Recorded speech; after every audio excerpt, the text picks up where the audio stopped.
할렐루야. 좌우에 계신 분들에게 인사하실 때 하나님이 당신을 지극히 사랑하십니다. 하나님이 영혼을 지극히 사랑한다. 아멘. 네. 하나님이 저와 여러분을 지극히 사랑하고 계신 줄로 믿습니다. 지금 이 시간에도 그 하나님이 지극한 사랑 가운데 우리가 그 사랑을 받으며 여기 있음을 믿습니다. 오늘 주시는 말씀을 통해서 또 다른 더 깊은 하나님의 사랑을 우리가 이해하고 깨닫고 취하고 누리고, 그리고 그것이 넉넉해서 다른 사람들한테 그 사랑을 전하면서 살아갈 수 있는 그런 은혜와 축복과 특권이 부여되어지는 시간 되게 하여 주시옵소서. 이런 마음으로 오늘 말씀을 기도하면서 준비했고 지금 이 시간 전하려고 합니다. 오늘 주신 하나님의 말씀은 로마서 1장 16절 17절 2절 말씀이 되겠습니다. 오늘 이 말씀은 성경 전체의 핵심이 되어진다라고 얘기하는 로마서 중에서도 로마서의 핵심의 핵이 되어지는 말씀이 오늘 16절, 17절 2절 말씀이 되겠습니다. 다른 말로 하면은 전체 성경을 복음이라고 표현할 때 복음의 핵심이 무엇인지를 여기서 이야기를 하고 있습니다.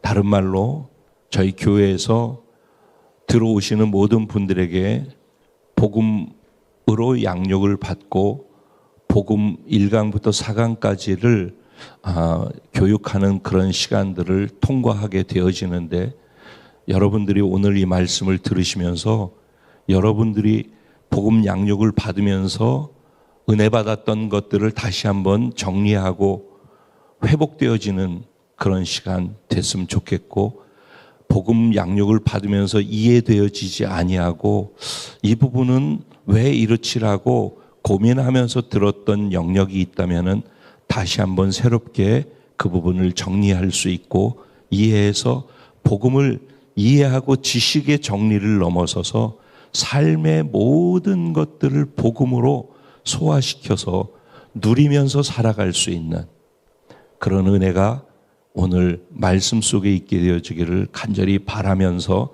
오늘 16절, 17절 말씀을 함께 2절이니까 한 마음을 가지고 이 의미를 이렇게 중요한 이야기라는 것을 생각하면서 한번 이해하려고 하면서 같이 읽어보도록 하겠습니다. 로마서 1장 16절부터 함께 읽겠습니다. 시작. 내가 복음을 부끄러워하지 아니하노니 이 복음은 모든 믿는 자에게 구원을 주시는 하나님의 능력이 됨이라. 먼저는 유대인에게요 그리고 헬라인에게로다. 복음에는 하나님의 의가 나타나서 믿음으로 믿음에 이르게 하나니 기록된 바 오직 의인은 믿음으로 말미암아 살리라 함과 같으니라. 아멘. 오늘 이 말씀을 가지고 복음이면 충분한 진정 복된 자가 저와 여러분입니다. 이런 제목으로 주시는 은혜를 나누려고 합니다. 오늘 말씀은 제가 기도하면서 우리 성도님들에게 늘 외치고 있는 복음, 늘 복음 안에서 우리가 사실은 살아가고 있고 메시지도 복음 안에서 증거되어지고 있습니다. 그리고 교회 오시는 모든 분들에게 복음을 가장 기본적인 1강부터 4강, 8강까지 있지만은 1강부터 4강까지의 중요한 기본 내용들을 나누어서 이해함 속에 교회에서 신앙생활을 할 수 있도록 하려고 여러분들에게 도움이 될 수 있도록 하기 위해서 복음을 들어오는 모든 입구에다가 갖다가 세워 놓았습니다. 그렇게 하는 이유는 먼저는 작게는 이 교회에서 신앙생활하는 분들이 일하면은 그리고 여기에서 신앙생활하면서 전해지는 하나님이 우리 인생에 주는 해답을 복음을 통해서 정말로 경험하면서 살아갈 수 있도록 하려면은 여기서 매번 선포되어지는 복음의 핵심이 무엇인지에 대한 정확한 이해가 있어야 된다라고 생각하기 때문입니다. 그래서 질문 던지듯이 이 제목을 정했습니다. 정말 복음이면 충분합니까? 나는 복음이면 충분해라고 답할 수 있겠습니까? 오늘은 생각을 하면서 좀 배려한 사람들처럼 간절한 마음으로 말씀을 받고 전해지고 있는 이 말씀이 정말 그러한지를 성경을 펼쳐보고 상고하면서, 그래서 거기에 내가 동의한다면은 정말 그렇게 내가 살아가려고 하는 내 삶을 거기에 맞춰서 우선순위로 그렇게 살아내려고 하는 그런 과정들이 오늘 예배 속에, 말씀 속에 있게 되기를 정말 간절히 바라는 마음을 가지고 이 자리에 성령님을 의지하고 섰습니다. 그럼 이제부터 복음이 무엇인지를 여러분들한테 먼저 이해시켜 드리기 위해서 오늘 로마서가 기록되어진 그 당시에 이 로마서를 기록한 사도 바울이라는 사람이 자기 스스로에게는 내게는 복음이 전부입니다. 다른 말로 지금 제목처럼 저는 복음으로 충분합니다 라고 고백을 하고 있는 거예요. 그래서 그것을 16절에 내가 복음을 부끄러워하지 아니하노니, 부끄러워하지 않는 이유에 대해서, 이 복음은 모든 믿는 자들에게 구원을 주시는 하나님의 능력이 되기 때문이다 라고 얘기를 하면, 이게 제한이 있는 게 아니라 유대인뿐만 아니라 모든 이방인, 이 세상에 살고 있는 숨쉬는 모든 인간에게 구원을 주실 수 있는 능력이 되기 때문에 그렇다. 결국 복음은 우리에게 무엇을 주는 거예요? 구원을 주는 능력이라는 거예요. 구원을. 우리가 구원을 받는다라고 할 때 예수님을 받아들이고 영접해서, 아까도 예수님을 고백하면서 받아들이는 그 과정을 통해 우리가 구원을 받는다라고 할 때 그 고백하는 그 고백의 내용 속에 뭐가 들어 있었느냐? 따라서 우리가 했던 그 따라서 하는 기도의 고백 속에 복음이 들어 있는 것입니다. 그러니까 그 복음을 내가 믿음으로 선택하고 받아들여서 입으로 시인하는 시간을 갖는 것이 영접하는 시간이 되어지는 것입니다. 그러니까 복음이 무엇인지를 얘기하기 전에 우리가 구원받을 때 그 복음을 입술로 고백하고 시인함을 통해서 구원으로 문으로 들어오게 되어지는 것입니다. 그러면 무엇을 우리가 고백했는가? 그 고백의 내용이 이 복음 안에 있다라는 것입니다. 그 복음 안에 있는 핵심이 무엇인가? 예수님이 하나님이신데, 말씀이신데 이 땅에 육신이 돼서 인간의 몸으로 오셨다라는 것이 첫 번째 복음의 시작점입니다. 그 사건을 통해서 하나님이, 말씀 되심이 이 땅에 인간의 육신을 입고 오셨다라는 그 말의 안에 담겨 있는 게 하나님이 우리를 향한 사랑의 표현이라는 것입니다. 그러니까 복음에는 하나님의 사랑이 그 안에 담겨 있고, 우리가 사랑하기 때문에 하나님이 우리를 사랑한 게 아니라 우리가 하나님과 원수 되어진 상태에 있는데 하나님이 우리를 일방적으로 사랑해 주신 사랑, 일방적 사랑이 복음 안에 담겨 있다는 것입니다. 그렇기 때문에 그냥 상대적 사랑이 아니라 일방적 사랑이기 때문에 그걸 은혜라고 하는 것입니다. 그래서 복음이 곧 사랑이고 은혜라는 것입니다. 그러면 우리에게 일방적으로 주어진 복음이 무엇이냐? 복음이란 단어부터 이해를 해야 됩니다. 복음은 기쁜 소식, 영어로 굿뉴스라고 합니다. 좋은 소식이라는 거예요. 좋은 소식. 왜 좋은 소식이냐? 그럼 나한테 복음이 기쁜 소식인가 하는 것입니다.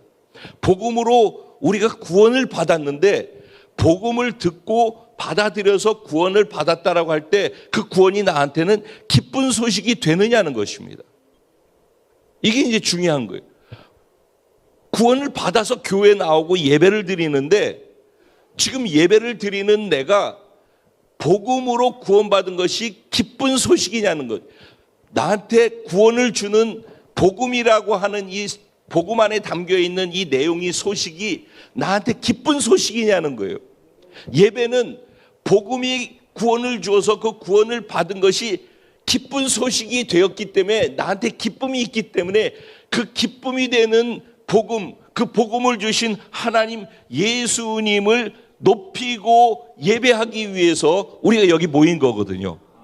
그러니까 복음이 구원이 나한테 기쁜 소식이 아니라면은 그럼 예배 드릴 때 그러니까 아무 생각이 없이 참석만 하게 되어진 이유가 거기에 있습니다.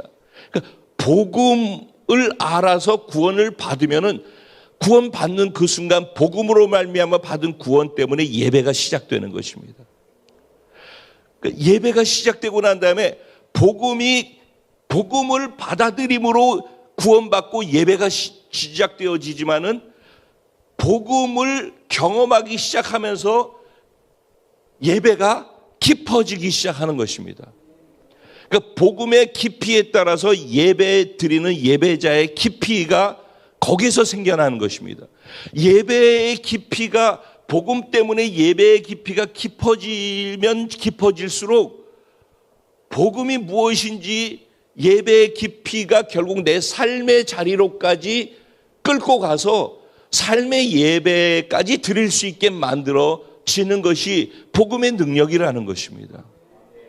그래서 나중에는 내가 내 삶을 삶의 자리에서 복음의 능력으로 삶의 자리를 살아가게 하는 것을 넘어서서 사람들을 만났을 때 내 삶을 이렇게 살아가게 하는 그 복음이 얼마나 소중한지를 알기 때문에 만난 사람들에게 복음을 자꾸 얘기하게 되는 거예요.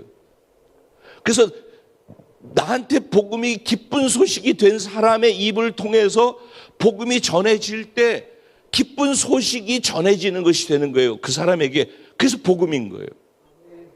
그러니까 복음이라고 하는 말의 의미 안에 이런 것이 있다라는 것입니다. 그러면 복음은 무엇인가?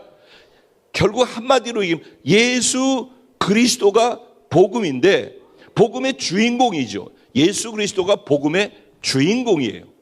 그런데 복음이 주인공 되신 예수 그리스도께서 저와 여러분을 위해서 인류와 인간을 위해서 무엇을 하셨는가가 복음의 내용이에요.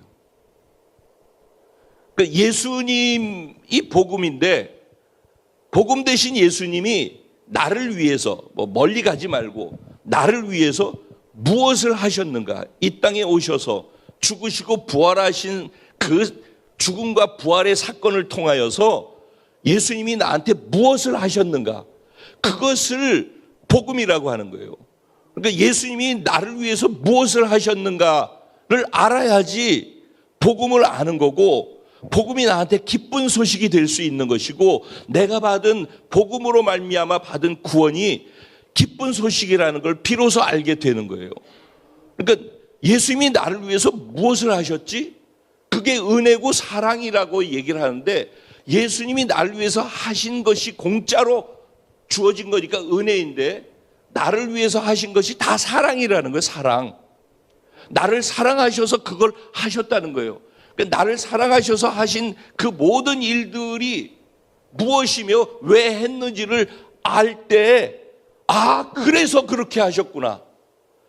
이게 나한테 진짜로 이해되어져서 받아들여질 때 그게 기쁜 소식이 되는 거라는 거예요. 그래서 복음이 기쁜 소식이에요. 그러면 나를 위해서 예수님이 한 게 뭐예요? 십자가에서 죽으신 거예요. 그리고 부활하셔서 죽어도 살 수 있다. 죽어도 사는 자가 나야. 죽어도 다시 살릴 수 있는 자가 나야. 라는 것을 증명한 거예요.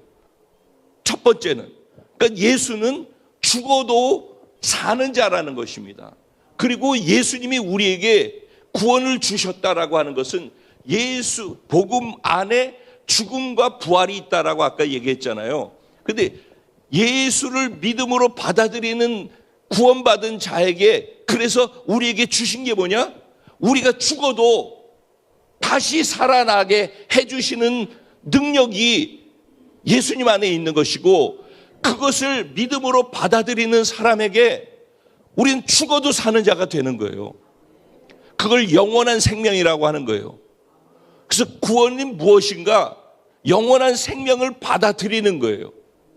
그럼 지금 내가 구원 받았습니다 라고 할 때, 구원 받았다며 제가 다른 교회 가서 이렇게 질문을 해요. 구원 받았습니까? 그럼 아멘 그래요. 받았다며 지금 뭘 받은 건데? 라고 물어보면은 답을 못 해요. 너무 이상하지 않아요? 구원을 받은 거잖아요. 그래서 받았다며 뭘 받았는데? 그러면은 영원한 생명이요. 구원이 영원한 생명인 거예요. 그러니까 구원 받았다, 예수님을 영접했다라는 것은 영원한 생명을 받아들였다는 말이거든요. 그러면 여러분 생각해 보세요. 영원한 생명을 받았다라는 말이 여러분들에게는 어떻게 다가오냐는 거예요. 우리가 영원한 생명을 잃어버린 이유가 무엇 때문이죠? 우리 인간의 죄 때문이란 말이에요. 여러분 살면서 죄 안 짓고 살 수 있습니까? 저는 지금 목사하고 목회만 40년을 했는데도 죄 짓더라고. 순간 또 넘어지고 또 연약한 모습 드러나고 또 제 자신이 싫은 제 모습이 드러나더라고요. 그게 죄 아니겠어요? 남이 어떻게 하는데 어쨌든 내가 잘했든 잘못됐든 오해를 하든 뭐 어떻게 됐을 때 거기에 대해서 내가 반응하는 그게 죄예요. 내가 죄를 짓더라고. 행동을 하지 않아도 말은 하지 않아도 생각으로 또 죄를 짓더라고. 그러면 한 번만 죄를 지어도 지옥이에요. 한 번만 죄를 지어도 영원히 하나님하고 가까이 할 수가 없는 게 죄를 짓고 살아가는 우리 인간의 상태라고, 모습이라고요. 여러분 더 놀라운 것은 이 죄의 문제에서 해결할 수 없는 게 우리 인간이지만은 그 죄로부터 파생되는 게 더 무서운 거고, 사실 우리는 죄가 모든 우리가 경험하고 있는 파생되는 문제의 근원이라는 걸 몰라요. 그래서 우리가 무서워하고 두려워하는 건 뭐냐면 죄로부터 파생되어지는 눈앞에 보이는 열매들을 가지고 두려워하는 거예요. 그게 뭐냐? 인간관계 깨어짐이에요. 죄가 인간끼리의 모든 관계를 파괴했어요. 죄는 관계를 파괴합니다. 죄는 인간에게 불행과 저주를 가지고 왔어요. 그래서 죄가, 우리가 이 땅에서 태어나가지고 아무것도 모르고 태어났잖아요. 태어나고 싶어 태어난 것도 아니잖아요. 보니까 태어나 있는 거예요. 그래서 살아가는데 나는 내 마음은 그렇게 살고 싶지 않은데 그렇게 살게 되어져요. 좋은 것부터 배우는 게 아니라 나쁜 것도 배우고, 그리고 내가 이렇게 하고 싶지 않은데 그렇게 행동을 해요. 지금 그렇게 말하고 싶지 않은데 말이 먼저 그렇게 나가요. 어떻게 할 수가 없어요. 여기서 벗어날 수가 없단 말이죠. 그것뿐만 아니라 죄가 저주를 가지고 왔어요. 하나님과의 관계가 깨어지면서 무조건 우리는 아무리 열심히 살고 최선을 다해도 이 저주의 늪에서 벗어나질 못하는 게 인간이고 인류예요. 그런데 여기서 우리들이 이 땅에 살면서 난 이래서 불행해, 난 이래서 안 돼, 그러다가 우리가 병들지 않습니까? 그리고 육체가 점점 시들어가다가 죽게 되어지거든요. 이게 다 죄 때문이에요. 죄가 없었을 때, 하나님이 처음 만들었을 때는 죽음이 없었어요. 영원한 생명 그 자체였다고요. 왜냐하면 하나님의 생명을 그대로 받았기 때문에 영원한 존재였어요. 그런데 하나님과의 관계를 깨뜨리고 죄가 들어오는 순간 영원한 생명으로부터 단절되어져서 끊어진 거예요. 그때부터 우리는 이 땅에 살다가 수명만큼 살다가 죽는 거예요. 각 수명도 다 다른 것이고. 그런데 죽기 전에 급사하는 사람도 있지만 대개는 서서히 죽어가는 거거든요. 그 서서히 죽어가는 과정 속에 우리 육체의 연약해서 병들어가고, 이래서 병들고 저래서 병들고, 그것 때문에 고통하고 그것 때문에 힘들고, 내가 건강하고 내가 아프지 않으면 내 옆 사람이 아프고 내 가족이 아프고 내 자식이 아프고, 그러니 삶의 문제 때문에, 재정의 문제 때문에, 이래서 걱정 저래서 걱정, 이것 때문에 빚 갚느라고 저것 때문에 문제 해결하느라고 그러다가 보면은 몸 약해져 가지고서, 그래서 이 땅에서 또 육체가 질병에 들어가지고 그 병과 싸우다가 돈 모아 놓느라고 고생 얼마나 하면서 하루하루를 살아갑니까? 그런데 그렇게 해놓고 난 다음에 덜커덕 최선을 다해서 가족들 위해서 살았더니, 돈 모아놨더니 병 한번 걸리니까 병원에다가 그거 다 쏟아부어야 되죠. 그러니 이 구조가, 이게 우리가 아무 생각 없이 사니까 그냥 하루하루를 그렇게 아무 생각 없이 굴러가는 거지, 생각해 보면은 인생이 이렇게 사는 거예요. 그러다가 때 되면은 가야 되는 거예요. 그게 행복한 삶입니까? 그러니까는 구조적으로 행복할 수 없도록 불행한 삶이기 때문에 순간의 행복을 찾는 거예요. 그 순간에, 하루 이틀, 그 잠깐을 내가 즐길 수 있고 누릴 수 있는 거. 예전에는 돈을 모아서 집을 사면 괜찮다라고 생각을 했었잖아요. 그런데 지금은 집을 살 수 있는 여건이 안 되는 구조로 가니까, 그러니까 뭐예요? 에이, 그러면 차라도 좋은 걸 사자. 그래서 카푸어 시대가 나왔잖아요. 무조건 집은 없어도 차라도 좋은 걸 타고 다녀야지. 뭐 이런 구조가 되어지는 거예요. 그러니까 그러면 그걸로서 행복한가? 그럼 차를 좋은 걸 타니까 행복한가? 그거하고 행복하고는 또 다른 거거든요. 그러니까 여러분, 제가 지금 말씀드린 거는 인생의 구조 자체가, 숨쉬고 존재하는 것 자체가 불행인 거예요. 왜냐하면은 죄가 인간에게 저주를 가져다 줬고, 죄가 인간에게 관계의 깨어짐을 가져다 줬어요. 그러니까 아무리 내가 잘하려고 하더라도 인간관계 하다 보면 이래서 서로 사랑하고, 그래서 결혼까지 하고서도 나중에는 말 한마디 때문에 어렵고 그것 때문에 힘들고, 그래서 관계 깨어지고 평생을 미워하다가 그렇게 불행한 존재로 살다 가는 게 인생 아니겠습니까? 그러니까 이렇게 보나 저렇게 보나 삶을 들여다보면은 사실 행복한 게 아무것도 없는 게 인생이라고요. 근데 우리는 그 속에서 나는 불행해 라고 순간순간을 그냥 살아가는 것 뿐이라고, 답이 없다고요. 근데 그렇게 답이 없는 불행한 인생을 살 수밖에 없게 되어진 그 뿌리가 뭔가? 죄 때문이라는, 죄. 그런데 문제는 이 땅에서 죽으면 인생이 끝나는 줄 알지만은 성경은 분명히 얘기하고 있거든. 죽은 다음에 영원한 세계가 있는데, 그 영원한 세계 속에서 한 사람은 지옥으로 가서 영원히 불타는 그 불, 꺼지지도 않고 고통은 느끼는데 죽지도 않는 그런 불지옥에서 영원히 존재해야 되고, 또 예수를 믿은 사람, 죄를 용서받고 구원받은 사람은 영원한 하나님의 나라에 들어가서 영원한 존재로서 영광스럽게 산다라고 성경은 얘기하고 있는 거예요. 죄라고 하는 것의 문제를 해결하지 않으면은 단지 이 땅에서만의 문제가 아니라 영원까지 그 고통이 이어져서 간다. 이 땅에서만 불행하고 끝나면 그나마 다행인데, 영원까지 그 불행이 이어져서 영원히 고통 속에서 살아가는 존재가 되는 게 죄 가운데 사는 거예요.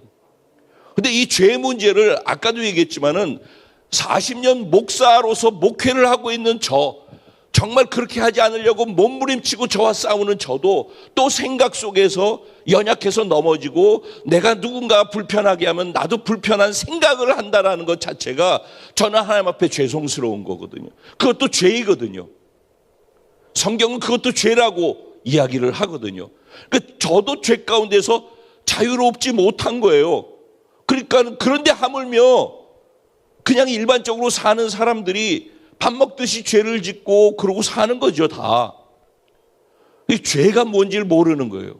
인간의 불행은 죄로부터 왔다고요. 그런데 인간 스스로가 이 죄 문제를 아무리 몸부림쳐도 해결할 수 없다라는 거예요. 근데 하나님께서 그렇게 살고 있는 인간, 불행한 인간을, 중요한 것은 사랑하신다는 거예요.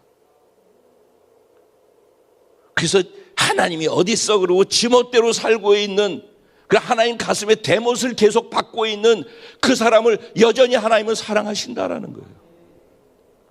중요한 것은 지금 이 시간에도 하나님을 오해하고 각자 자기의 수준으로 하나님에 대해서 얘기하고 있는 그 사람 그 자체가 죄인데, 그런 그를 바라보시면서 하나님은 그를 사랑하신다는 거예요.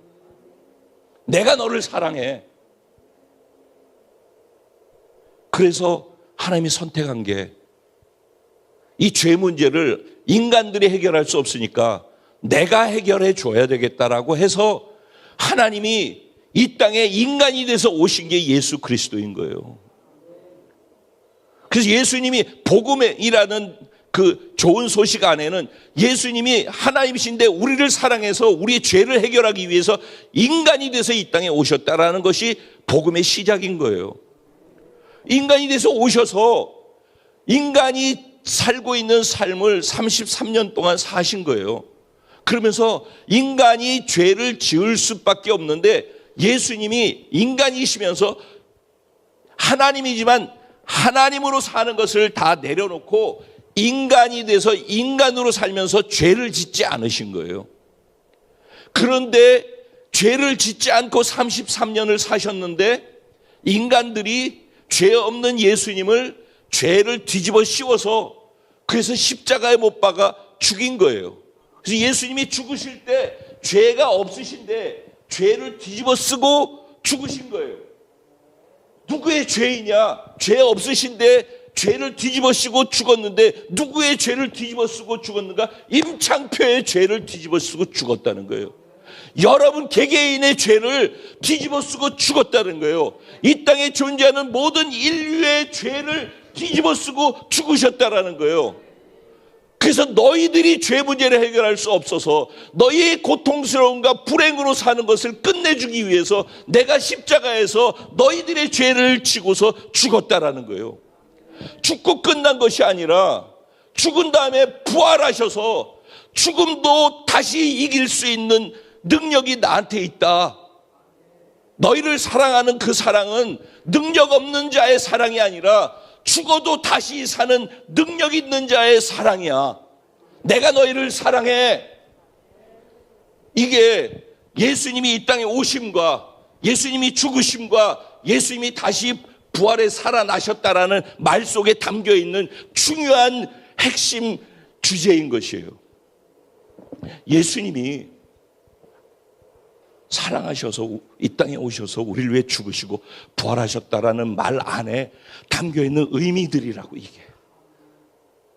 이게 이 소식이 예수 믿으세요, 교회 나오세요라고 하는 말 안에 담겨 있어야 되는 거예요.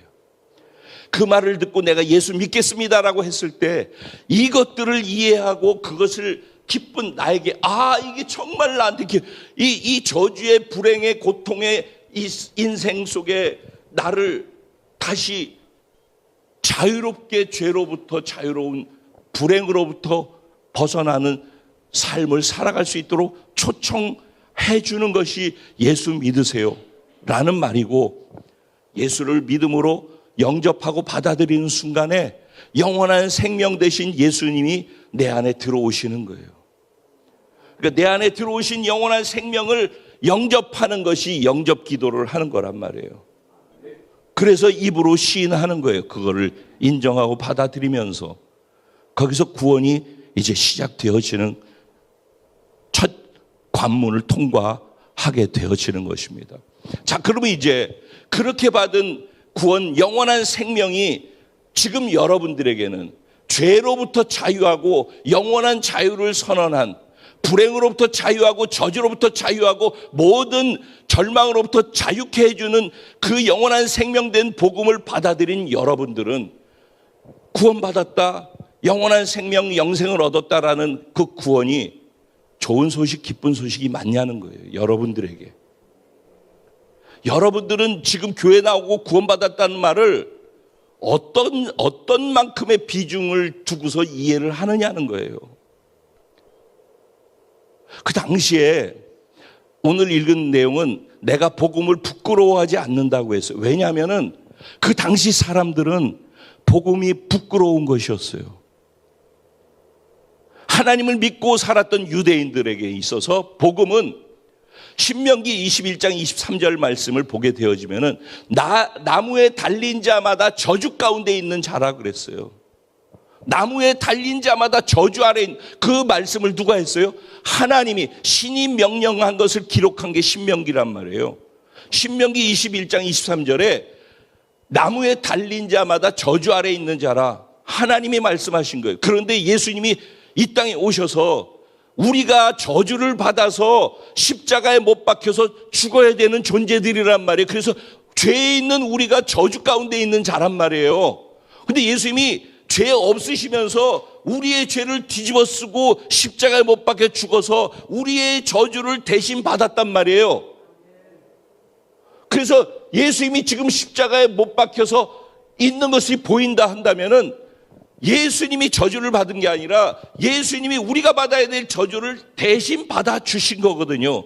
근데 유대인들은 어떻게 이해를 했냐면은 아니 나무에 달린 자마다 저주 가운데 있는 자라며. 그런데 어떻게 성경의 구약 성경에 하나님께서 예언해 놓으시고 너희를 구원할 메시아 구원자가 반드시 올 거야라고 계속해서 구약 성경에 그 얘기하고 있어요. 그 구약 성경의 36권은 나중에 너희를 구원할 메시아 구원자가 오실 거야. 그걸 기대하면서 소망을 잃지 말고 살아라고 얘기하는 내용들로 가득 차 있어요. 구약 성경은. 그런데 예수님께서 너희를 구원할 메시아로 내가 왔어라고 오신 거거든요. 그 실제 구원하기 위해서 십자가에 죽으시면서 저주를 뒤집어 쓰셔서 나무에 달린 저주받은 자가 되신 거란 말이에요. 근데 그 모습이 우리를 구원하기 위한 모습이었는데 유대인들은 그 성경 구절을 보는 거죠. 이 나무에 달린 자마다 저주 아래 있는 자라고 그랬는데 우리를 구원할 메시아가 저주받은 자란 말이야? 이해가 안 되는 거죠. 그래서 만약에 그 예수, 저주받은 자로 나무에 달려있는 예수를 믿으라는 말이 그 사람들에게는 말도 안 되는 꺼리끼는 얘기로 들려지는 거예요. 그래서 유대인에게는 십자가의 도가 꺼리끼는 것이라고 표현을 하는 거예요. 고린도전서 1장에 보면은. 그리고 이방인들, 로마인들 당시에 그 사람들에게는 어떻게 또 느껴졌는가? 미련한 것으로 느껴졌어요. 왜 미련하냐? 그 당시에 로마 시대는 그리스 신화, 그리스 문화로 가득 차 있었어요. 그래서 그리스에 각 신들이 많이 있잖아요. 그 각자 신들은요, 바다의 신, 그러면 난 바다에선 제일 세, 하늘의 신, 난 하늘을 다스려, 등등등 각자의 신이 있단 말이죠. 그리고 신들은 뭐가 특징이에요? 힘센 게 신이란 말이에요. 그래서 신 중에서 어느 신이 제일 세? 난 센 신을 믿을 거야. 이러지 않습니까? 그런데 예수를 믿으라고 하는데 로마인들이 생각할 때 로마가 그 당시 전 세계에서 제일 센 나라였거든요. 그래서 각 주변의 모든 나라들을 다 정복해서 제패해가지고 제국이었단 말이에요. 로마 제국. 그 로마 사람들은 자기 나라에 대한 그 프라이드가 엄청났어요. 야, 로마가 최고지라고 생각을 한단 말이죠. 미국 사람들은 독수리 그려있는 여권이 최고지라고 생각을 한단 말이에요. 그런 것처럼 당시 로마 시민이 되어지면은 전 세계에서 로마 시민 같은 사람이 어디 있어? 우리가 자랑하는 로마라는 생각을 가지고 있는 거예요. 그런데 그렇게 생각할 수 있는 이유 뭐예요? 정치적으로나 군사적으로나 문화적으로나 모든 거에 있어서 모든 세상의 권력을 다 통치하고 다스릴 수 있는 권한이 로마한테 있었고 로마 황제한테 있었기 때문이란 말이에요. 그래 로마 시민이 1등 시민이고 2등 시민이고 다른 나라 다른 것들은 다 이방 잡족들이란 말이에요. 그렇게 생각을 했어요. 그런데 예수가 신이라는 거예요. 예수 믿는 사람들이 그리스도인들이 전하는 복음을 들어보면은 예수를 믿으세요. 예수가 여러분을 구원할 신이에요. 예수가 최고로 위대한 분이에요. 라고 얘기를 하는 거예요. 그런데 그 예수가 어떻게 됐죠? 로마 병사한테 끌려가지고 유대인 중 한 명한테 잡혀가지고 질질 끌려가지고 그래서 한 사람 로마 병정한테 잡혀가지고 끌려가다가 법정에 서가지고 로마의 빌라도 총독에게 다 재판받고 아무 소리도 못하고서 결국은 끌려서 십자가의 죄인처럼 못 박혀서 죽었거든요. 아니 무슨 신을 믿으라고 그러면서 저렇게 힘도 없고 볼품없이 끌려다니다가 죽은, 그게 무슨 능력이야? 그게 무슨 힘이야? 거기서 선한 게 뭐가 나와? 라고 생각을 하는 거예요. 그래서 로마 사람들은 아니 우리 황제가 있는데, 우리 로마가 있는데 힘센 신을 믿어야 되는데 너희들이 전하는 신 예수는 구원자라며. 근데 이거 하나도 감당 못해서 끌려서 죽는 게 뭔 신이야? 그런데 그런 신을 믿으라고? 미련한 놈들이라고 생각했다는 거예요. 그러니까 그들에게는 복음이 기쁜 소식이 아니라 부끄럽고 미련하고 꺼리는 것이었다는 거예요. 이해되셔요? 그 당시 상황, 그 당시 사람들의 생각. 오늘 여러분들은 어떠십니까? 여러분들이 복음을, 예수를 전하는 그 사람을 위해서 어떤 일을 행하셨는지를 전하는, 복음을 전할 때, 예수를 전할 때 그 말씀을 듣는 사람들은 여러분들이 전하는 복음을 어떻게 받아들이나요? 미련한 놈이라고 받아들이지 않습니까? 아니면 꺼리는 것으로 받아들이지 않습니까? 뭐 그걸 믿으라고? 너나 잘 믿어. 너 교회 다니는 것들 다 그렇지 뭐. 교회에서 이래서 그렇고 저래서 문제고, 뭐 목사부터 시작해서 뭐 다 이러고 저러고 죄 짓고 온통 그런 것밖에 없는데 그러면서 예수 믿으라고? 딱 이거 아니겠어요?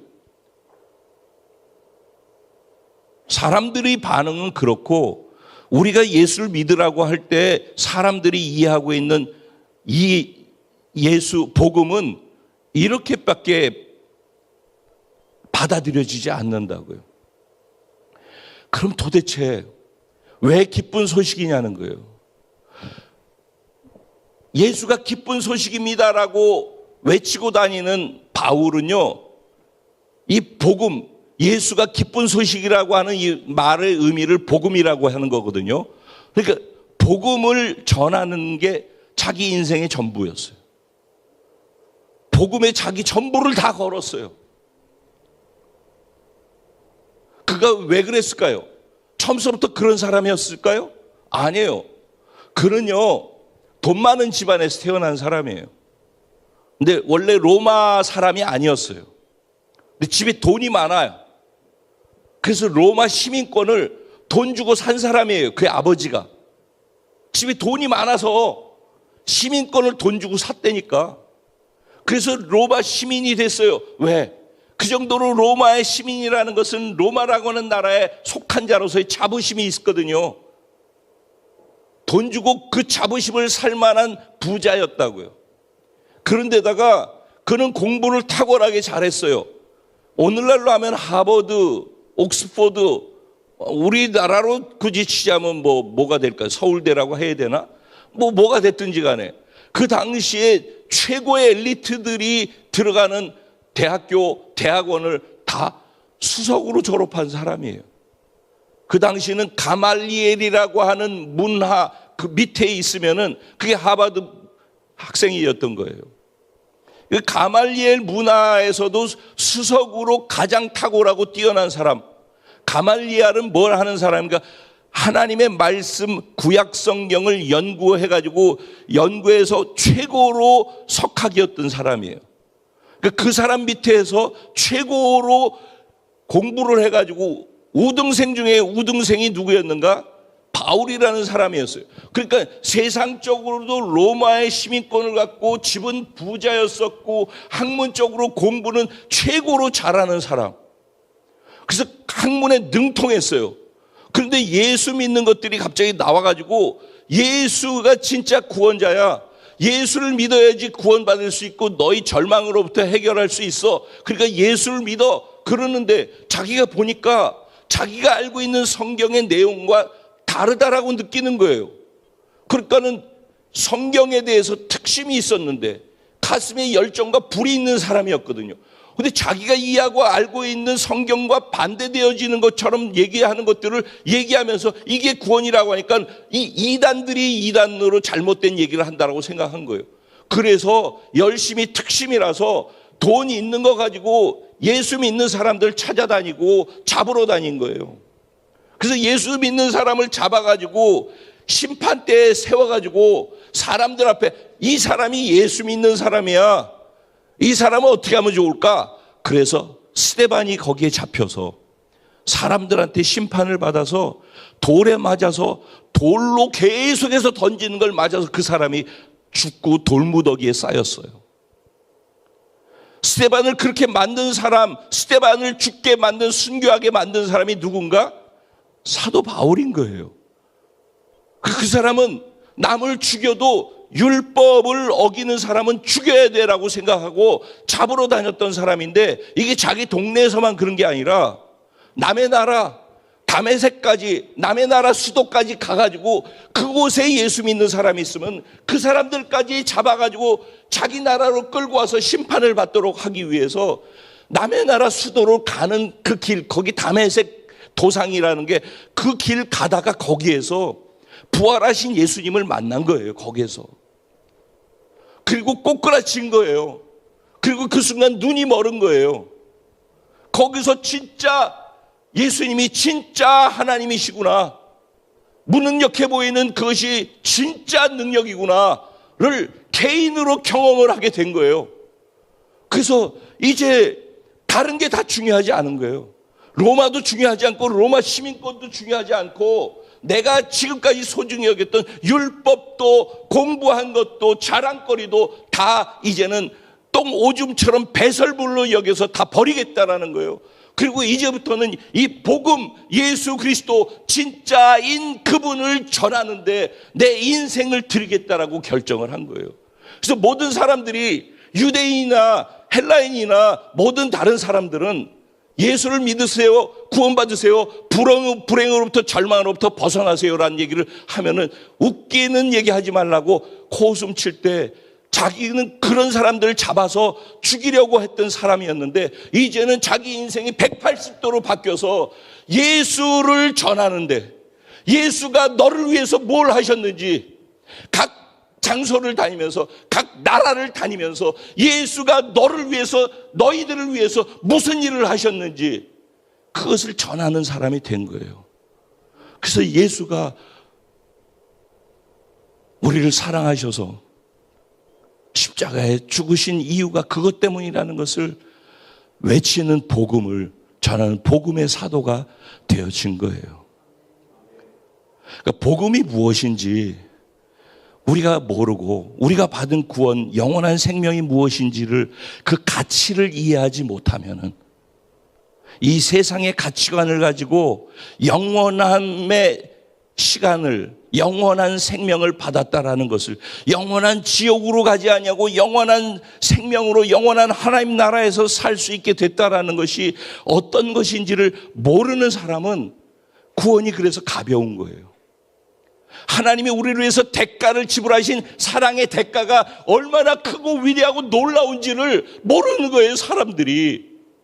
근데 받았다고 하는데 자기가 뭘 받은지를 모르니까 싸구려로 취급하는 거예요. 대가 지불을 싸구려로 했다라고 생각하는 거예요. 아니, 모르는 거죠. 싸구려가 아니죠. 자기 전부를 다 드린 것인데, 하나님의 자리를 내려놓고 인간됨도 포기하고 우리의 자리를 다 뒤집어 쓰고 저주까지 뒤집어 쓰고 나를 위해서 죽어주신 그 대가를 지불한 것인데, 그것을 주면서 우리를 생명으로 초청한 것이거든요. 근데 우리는 너무 작은 것에 구원을 빼앗겨요. 구원의 감격을, 구원의 기쁨을 다 빼앗긴단 말입니다. 구원이 무엇인지, 구원을 주는 능력이 되는 복음이 무엇인지를 알아야 돼요.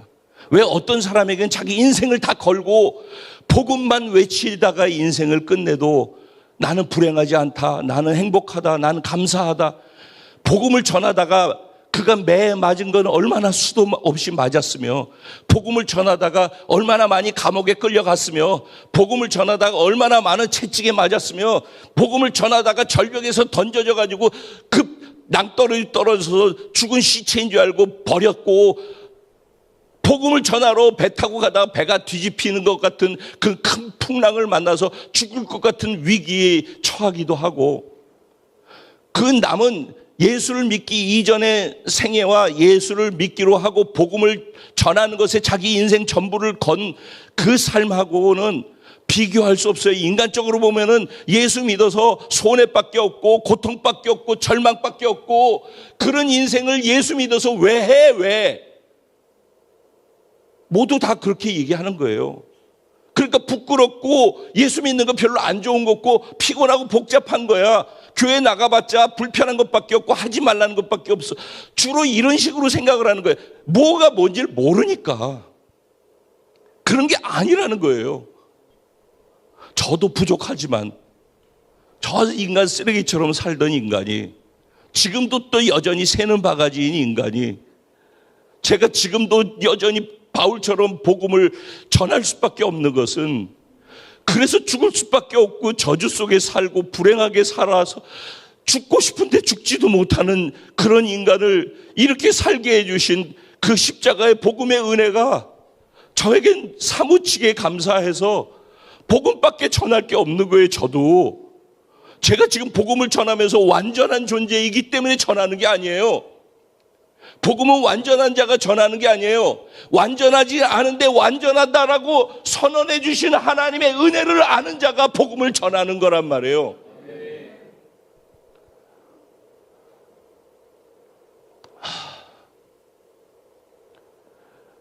복음은 내가 죽고 내 안에 그리스도가 사는 것이에요. 그걸 믿음으로 받아들이면서 구원이 시작되어져요. 근데 복음으로 구원을 받는 것이죠. 근데 사람들은 여기까지가 복음의 능력인 줄 알아요. 오늘 본문도 보면 1절부터 17절까지 내용 사이에 보면은요, 1절은 이렇게 시작해요. 사도 바울이 나는 누구인지를 얘기를 해요. 자기가 누구인지, 자기가 이해하고 있는 자기의 신분, 자기를 얘기를 해요. 뭐라고 얘기해요? 예수 그리스도의 종 바울은 사도로 부르심을 받아 하나님의 복음을 위하여 택정함을 입었으니. 바울이 인식하는 자기는, 우리는 뭐 몇 평을 가졌는지, 통장에 얼마가 있는지, 뭐 내가 얼마만큼 이쁘게 아니면 잘 생겼는지, 아니면 내가 직장에서 얼마나 높은 위치에 있는지, 연봉이 얼마인지, 이게 우리의 우리됨을 결정하지 않습니까? 우리의 자신감을 결정하는 것도 그런 것 아니겠습니까? 근데 바울은 이전엔 그랬어요. 바울도. 근데 지금 바울은 복음, 예수를 알고 난 이후에 바울은 자기의 신분을 복음을 통해서 이해를 하는 거예요. 예수를 믿는 순간에 내가 예수 죽을 때 나도 죽고, 그때 내 신분, 내가 자랑하고 싶은 신분이라든가 내가 감추고 싶은 모든 신분도 죽은 거란 말이에요. 그리고 예수 부활할 때 예수님의 신분이 내게 연합되어져서 나의 신분이 되어지는 거예요. 그러니까 예수 죽을 때 나도 죽고, 예수 부활할 때 예수님이 주시는 새로운 신분으로 다시 태어나는 것이 구원이란 말이에요. 그래서 예수를 믿는 순간 우리는 다시 태어나는 거예요. 지금의 나로가 아니라 예수 그리스도의 영광스러운 생명을 가진 자로. 그래서 이전에는 얼마나 많이 가졌고 얼마나 많이 배웠고 얼마나 잘생겼고 뭐 이런 것이 나였다면은, 그래서 그것을 자랑했다면은, 바울은 이제 그런 것과 상관이 없는 거예요. 예수 그리스도의 십자가 복음을 통하여서 새로 변화되어진 존재인 나, 그게 내 신분이라고 자기를 소개하는 거예요. 근데 그 신분의 첫 번째가 예수 그리스도의 종이라는 거예요. 자기는. 너희가 로마서 10장 9절에 보면 너희가 예수를 입으로 시인하며 라고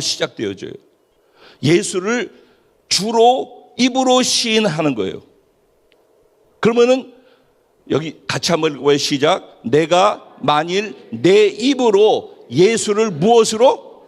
주로, 주인으로, 우리의 주인으로. 그러니까 내가 종이라는 거예요. 예수님이 나를 위해서 대가를 지불해서 나를 샀으니까 예수님이 나의 주인이 됐다는 거예요. 근데 그 주인이 좋은 주인이에요. 나를 통치하고 다스리는 왕이 좋은 왕이란 말이에요. 그래서 예수가 영접한다는 것은 그분을 주인으로 받아들이는 거거든요. 그래서 예수를 입으로 주로 주인으로 시인을 하는 거란 말이죠. 이따가 또 이것도 나올 거예요. 그러면 일단은 예수를 주로 시인해서 그분이 우리의 주인이신 거예요. 그래서 나는 새로운 신분은 예수님의 종이라는 거예요, 내가. 그리고 두 번째, 예수의 종이지만 예수로 말미암아서 복음을 증거할 수 있는 예수 그리스도의 사도로 가장 탁월한 최고의 직임을 받은 것이 사도의 직임이었거든요. 그 당시에. 사도로 내가 부르심을 받았다는 거예요. 무엇을 위해서? 복음을 위해서. 이 자기 일을 소개하는데 자기의 자기됨을 무엇을 통과해서 소개를 해요? 십자가 복음을 통과해서 새로운 존재가 된 나로 나를 소개하는 거예요.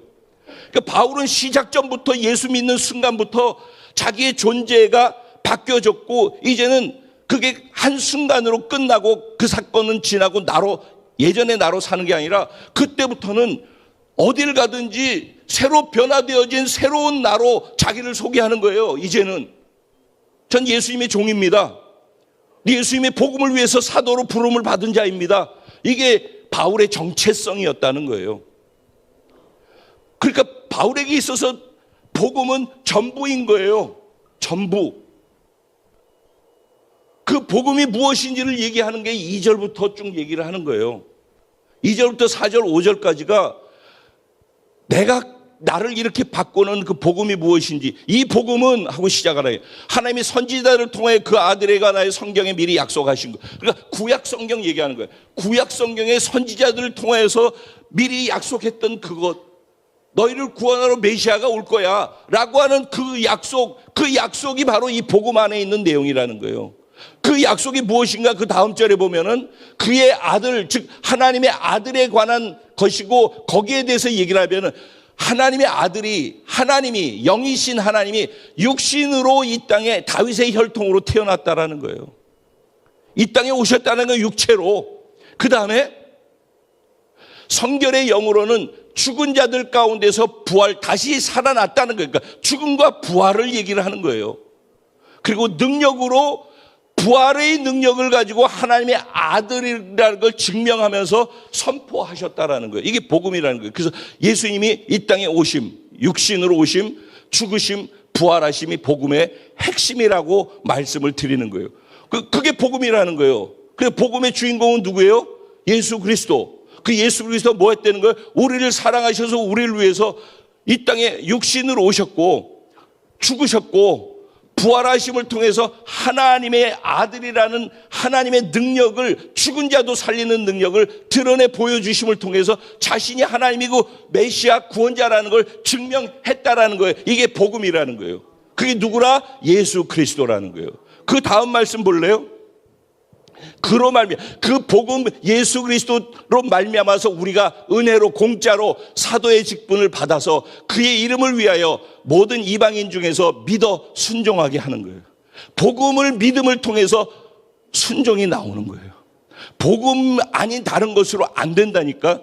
그래서 사도 바울이 복음을 전하는 이유는 이 내용, 복음의 내용을 믿어서 순종하게 하기 위해서라는 거예요. 그러면 이게 지금 믿어서 순종하게 한다. 이방인들, 복음을 모르고 있는 믿지 않는 자들에게 복음을 증거해서 믿어서 순종하게 하는 것이 첫 번째 목적이에요. 복음의 목적. 두 번째 목적, 그 다음 거 볼까요? 너희도 그들 중에서 예수 그리스도의 것으로, 예수님이 소유한 자, 예수의 것으로 부르심을 받은 자니라. 그 다음 절. 자, 이제 같이 읽어볼까요? 시작. 로마에서 하나님의 사랑하심을 받고 성도로 부르심을 받은 모든 자에게. 자, 여기까지. 그러면 지금 이 얘기는 무슨 얘기예요? 조금 전까지는 믿지 않는 이방인들이 복음을 전하는 걸 듣고 믿고 순종하게 만들기 위해서 복음을 전한다고 했죠. 이게 복음의 목적이라고 했어요. 또 한 가지 목적을 얘기하고 있는 거예요. 이미 예수를 믿어서 로마에서 하나님께 사랑받은 자로 살고 있는 자들이에요. 그렇죠? 그래서 성도라고 부르심을 받은 자들이에요. 그렇죠? 지금 이 대상은 누구예요? 믿지 않는 자들이에요? 예수 믿는 자들이라는 거예요. 여러분, 그러니까 우리가 복음이라는 말을 갖다가 예수 믿으세요라고 믿지 않는 자들에게 예수 믿으라고 전하는 것만 복음이 아니라 믿는 자들에게 구원을 주시는 능력일 뿐만 아니라 믿고 신앙생활하는 자들에게 여전히 복음으로 구원을 이루어가게 하시는 능력이 복음 안에 있다라는 거예요. 저는 그것을 복음의 삶의 방식이라고 여러분들한테 날마다 외치고 있는 거예요. 예수 믿을 때, 믿음으로 받을 때 나는 내 죄를 예수님과 함께 십자가에 못 박아 죽었고 부활하신 예수의 생명으로 새로운 존재로 태어났어요 라고 믿고서 구원이 시작되지만은 구원받은 자로 살아갈 때도 동일하게 지금 내 삶에 어려운 문제가 다가오잖아요. 내 마음의 감정이 요동하고 인간 때문에 불편하고 이런 것이 생긴단 말이죠. 그럴 때 내 생각이 잠식되고 내 감정이 거기에 반응하고 내 의지가 거기에서 육체로 반응하도록 만들고 미움을, 불편함을 표현하면서 살게끔 한단 말이죠. 한 예로. 그럴 때 어떻게 해결하는가? 해결 방법이 없어요. 상대편이 와가지고 빌고 어떻게 하기 전에는 해결이 안 돼요. 그러면 그렇다고 상대편이 누가 그렇게 하나요? 그러니까 계속 가는 거예요. 계속 불편한 관계, 인간관계 회복이 안 돼요. 부부가 회복이 왜 안 되는가? 그런 상태로 계속 가는 거예요. 그냥 한번 마음에 불편한 사람 그런 관계로 계속 가는 거예요. 관계 회복이 일어날 수가 없어요. 불가능한 거예요. 그런데 복음은 구원받은 자라면은 그런 불편한 감정과 생각과 상황을 잘하고 못하고 누가 맞고 틀리고를 갖고 접근하는 것이 아니라 이런 나는 내가 십자가에서 죽었다라는 것을 죽음으로 선언하고 믿음으로 그것도 취하는 거예요. 구원만 믿음으로 취하는 게 아니라 이런 부정적인 감정과 생각으로 쓸데없는 시간을 소모하고 에너지를 버리고 있는 그것을 멈추기 위해서 십자가에 죽었다라고 선언을 하고 부활하신 예수 그리스도와 연합되어 있어서 예수님이라면 어떻게 이 문제를, 이 사람과의 관계를 해결할지를 성경을 통하여서 성경을 살아내 드리는 거예요. 성경 말씀이 예수님이잖아요. 예수님을 살아드리는 거예요. 그게 바로 내가 죽음으로 연합됨을 믿음으로 경험하고 예수님이 부활하심을 말씀을 믿음으로 살아내 드림을 통해서 부활시켜 드리는 거예요. 그게 복음의 삶의 방식이라는 거예요. 내 삶에서 일어나는 모든 문제, 아니 지금 부도날 위기에 처해 있어. 그걸 누가 감당을 해야 돼요? 내가 감당해야 되는 거예요. 그런데 그 불안하고 두렵고 해결 안 되는 그 불가능한 상황 속에서 그거를 어떻게 해요? 예수님한테 넘겨드리는 거예요. 그래서 예수님, 지금 이 불안하고 두렵고 감당 못하는 이건 나 죽음으로 넘기옵니다. 그리고 예수님이 내 안에 부활하셔서 죽은 자도 살리는 능력, 파도를 잠잠케 하는 능력, 오병이어 어린아이의 작은 도시락 갖고 몇만 명을 먹이는 그 능력이 내 안에 계시고 당신이 계시니 당신이 부활하십시오. 이게 믿음이란 말이에요. 근데 이 믿음을 적용하는 데 있어서 반드시 나를 부인하고 내 감정을 부인하고 내 두려움을 부인하고 십자가에 못 박고 그리고 예수의 부활하심으로 말씀을 부활시켜서 그 말씀을 믿음으로 잡아야 되는 거예요. 믿음으로 잡을 때 비로소 그때 내 안에 계신 말씀 되신 예수가 삶 속에서 실제인 것을 경험하기 시작하는 거예요. 그러니까 이 과정이 없는 사람은 교회 나와서 설교를 아무리 들어도 내 삶에 변하는 게 아무것도 없으니까 내가 기대는 했는데 어떤 일도 일어나지 않으니까 설교가 되는 거예요. 그 다음에 깨달음만 있는 거예요. 똑같은 소리 또 하는구나. 처음에는 처음 듣는 소리라서 은혜가 돼. 근데 나중에 똑같은 얘기만 하는 것처럼 들리는 거죠. 그게 무슨 나한테 은혜가 되고 감흥이 오겠어요. 이걸 살아내는 자만 그렇게 삶에 부딪히는 모든 인간관계나 문제를 똑같이 복음을 적용해서 나를 죽음으로 넘기우고 나의 두려움, 쓴 감정, 모든 것들을 죽음으로 넘기우고 예수님이 그러면 어떻게 이 상황에서 하셨는지를 말씀을 통하여서 그 말씀을 부활시켜서 살아내 드리는 거예요. 둘 다 나의 죽음도 부인하는 것도 믿음으로 하는 것이고 예수를 말씀을 믿음으로 살아내 드리는 거예요. 그러니까 이 모든 것은 다 뭐예요? 구원도 믿음으로 받는 것이고 구원받은 자로 살아가는 것도 믿음으로만 가능한 거란 말이에요. 그래서 믿음으로 믿음에 이르게 하나니 오직 의인은 믿음으로 말미암아 살리라 함과 같으니라. 여러분, 신앙생활은 복잡하게 꾸울 필요가 없어요. 이게 다예요. 사실은 여기에다 자꾸 딴 걸 갖다 붙여서 인간의 이론은 내 생각에는 뭐 적어도 이건 이렇고 인간이라면 이래, 그건 다 쓸데없는 소리요. 그게 안 돼서 예수님이 오셔서 죽으시고 부활하셔서 나를 그거를 받아들이고 구원을 받았는데, 정작 그래서 삶에서 그게 안 돼서 내가 그걸 받아들이고 구원받았다라고 하고 시작하는 게 구원인데, 근데 살아가면서 구원받은 자로 살아가는데 네 하고 싶은 대로 하고 내 생각으로 하고, 오늘날 저는 정치나 이런 거 우리 대한민국을 보면서 아니 무슨 정파나 사상이 예수보다 다 높아져 가지고선 뭔 얘기만 하면은 예수는 없어. 그냥 이 세상 것들로 가득 차가지고, 그래서 교회가 목사가 다 나뉘어지고, 말이 안 되는 얘기죠. 복음이 전부고 말씀을 지키면서 살아가는 게 그리스도인이에요. 교회 안에서 다른 게 뭐가 있어요? 하나님의 말씀을 지키려고 하는 사람들이 그리스도인 아니겠습니까? 저 교회 이게 회복돼야 된다고 생각해요. 즉 복음이 회복돼야 돼요. 다른 거 아무것도 없어요. 다 십자가에 못 박아 죽고 죽이고 자기를 부인하고, 그리고 예수 그리스도를 부활시켜 드리는 거예요. 말씀을. 거기에 중요한 게 뭔가? 구원을 받을 때도 믿음으로 받는 것이고, 자기를 부인하고 예수의 말씀을 살아드리는 것도 믿음으로만 가능한, 그러니까 믿음 없이는 하나님이 기쁘시게 못하나니, 하나님께 나아가는 자는 반드시 그가 계신 것과 자기를 찾는 자들에게 상 주시는 이심을 믿어야 할지니라. 믿음이 없으면 하나님을 기쁘시게 할 수가 없대요. 믿음만이 하나님이 하신 것들, 모든 선하고 좋은 일들을 내 삶의 실제가 되도록 만들 수 있어요. 믿음은 바라는 것들의 실상이요, 보지 못한 것들의 증거니, 선진들이 이뤄서 하나님의 증거를 경험했다라고 얘기를 하는 거예요. 믿음 말고는 없단 말이에요. 자, 마지막 결론입니다.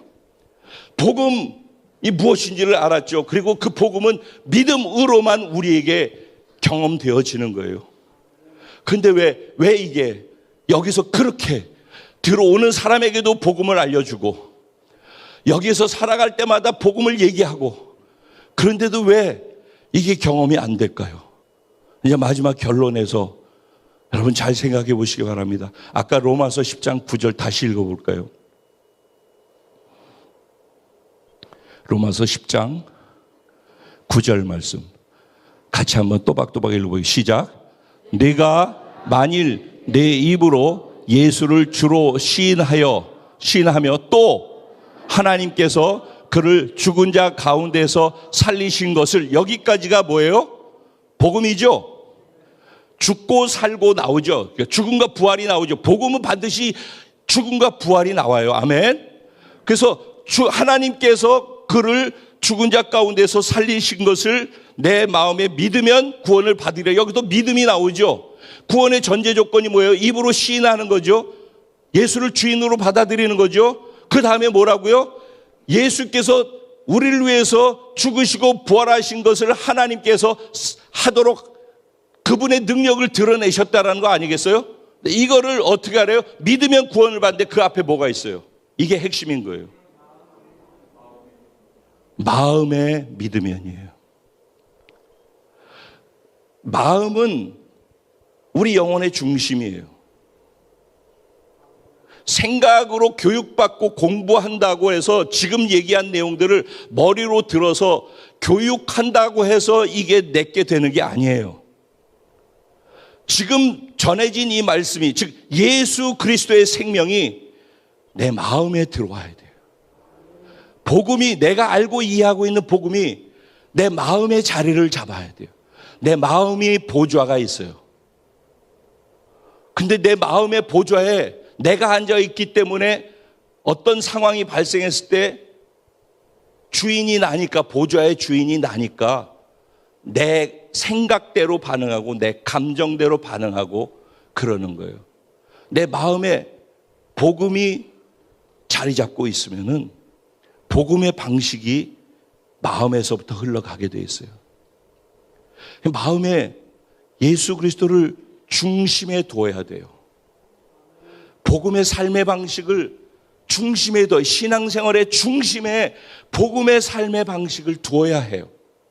모든 일을 나는 죽고 부인하고 예수님은 부활시켜서 말씀을 살아내는 것을 훈련해야 돼요. 이건 그냥 되는 게 아니라니까요. 이건 훈련해야 돼요. 반복하고 또 반복하고 반복하고 또 반복하고. 제가 그래서 스피리추얼 머슬을 만드는 거예요. 영적인 근육을 만드는 거하고 똑같다고 그랬잖아요. 육체의 연습은 약간의 유익이 있지만 경건의 연습은 금생과 내생에 유익하니, 경건의 연습이 바로 이거예요. 복음의 삶을 연습하는 거예요. 그러면 이 땅에서도 유익하고 하나님 나라에서도 유익하대요. 우리가 식스팩을 만들고 건강을 위해서는, 근육을 만들기 위해서 얼마나 열심히 시간을 투자합니까?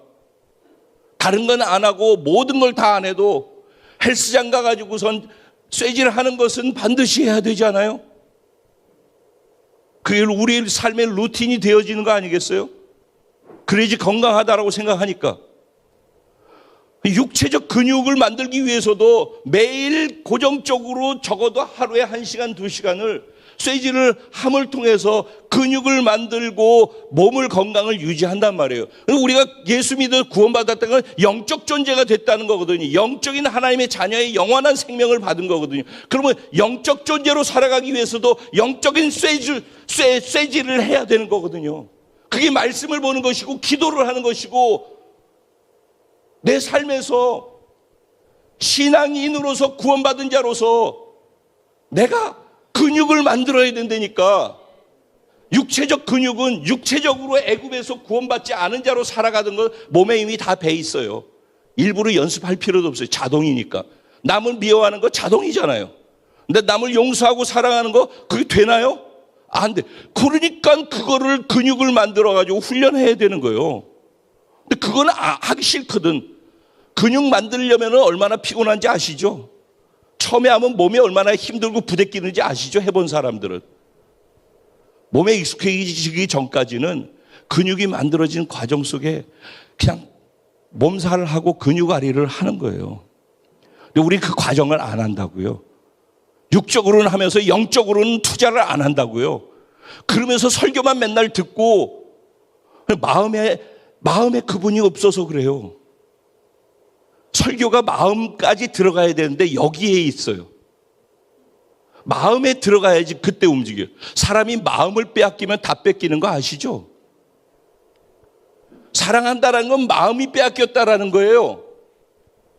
마음을 빼앗겨야 되는 거예요, 그분한테. 복음이 마음속에 들어와야 되고 예수가 마음속에 들어와야 돼요. 예수한테 내 마음을 빼앗겨야지 그때부터 진짜 신앙생활이 되는 거란 말이죠. 근데 우리의 마음은 여전히 주인이 나예요. 내 생각으로 애굽에 예수 믿기 이전에 그 알고 있었던 것으로 가득 차 있어요. 그것이 내 마음속에 꽉 차 있어서 예수님의 말씀이나 예수가 들어갈 자리가 없어요. 복음을 몰라서도 문제이지만 복음을 너무너무 잘 알아서 잘 얘기를 하면서도 그 복음이 지식과 내용만 있지 내 마음에 자리를 잡고 있지 않으면은 복음이 나한테 어떤 영향도 주지 못하는 거예요. 그러니까 기쁜 소식이 될 수 있나요? 기쁘지 않은 거죠. 그냥 무거운 짐인 거죠. 여전히 부끄럽고 자랑할 만한 것이 못 되는 거죠. 근데 어떻게 예수를 전할 수 있겠어요? 그냥 하라고 하니까, 해야 되니까 그때만 반짝 하는 척 하는 거죠. 복음이 삶의 전부입니다. 어떤 사람에게는 부족하지만 저에게도 그것 말고는 제가 답이 없는 걸 알았어요. 살면서. 예수 말고 복음 말고 답이 없다. 나는 또 넘어질 거지만은 다시 복음으로 일어나는 거예요. 그게 복음 4강의 얘기예요. 오뚜기처럼 나는 다시 일어난다. 다시 복음을 붙잡고 다시 나는 부인하고 다시 예수를 부활시켜서 다시 일어나서 예수로 나는 반응한다. 그게 세월을 아껴라. 때가 악하니라. 성령의 충만함을 받아라. 술 취하지 말라. 이 말씀 속에 담겨있는 시간을 거듭나게 하라. 시간에게 기회를 주어라. 시간이 크로노스의 시간이 아니라 카이로스의 하나님이 개입하신 시간으로 네 시간을 아껴서 써라. 네 감정에 충실해서 네 하고 싶은 대로 하느라고 시간 죽이지 말고 그 시간을 빨리 십자가에 못 박아서 그걸 부인하고 예수라면 어떻게 할 것인지로 살아내 드리는 것으로 내 시간을, 남은 인생의 시간을, 오늘 이 시간 이후의 시간들을 예수님이 거듭남으로 우리를 새 생명을 주신 것처럼 시간에도 남은 인생의 세월을 시간의 거듭남을 통하여서 예수를 살아드리는 은혜가 저와 여러분 가운데, 공동체 가운데 넘쳐나게 되기를 주님의 이름으로 축원드립니다. 그렇게 사는 사람이 정말 복음으로 충분한 사람이 될 수 있습니다. 복음이면 충분합니다. 적어도 복음이면 충분한 자가 이 땅에서 사는 우리 공동체에 속한 저와 여러분 되기를 정말 간절한 마음으로 기도하면서 오늘 말씀을 준비하고 나누었습니다. 오늘 말씀 생각하면서 같이 기도하시죠. 주님의 이름을 한번 부르시면서 당신 나의 주인이신 것 맞습니다라는 고백으로부터 시작하는 게 기도거든요. 그래서 주여라고 외치는 거거든요. 나의 주인이시여 하면서 우리 오늘 들은 말씀 복음을 다시 한번 생각하면서 정리하고 기도하며 의지하는 시간 갖습니다. 기도드리겠습니다. 주여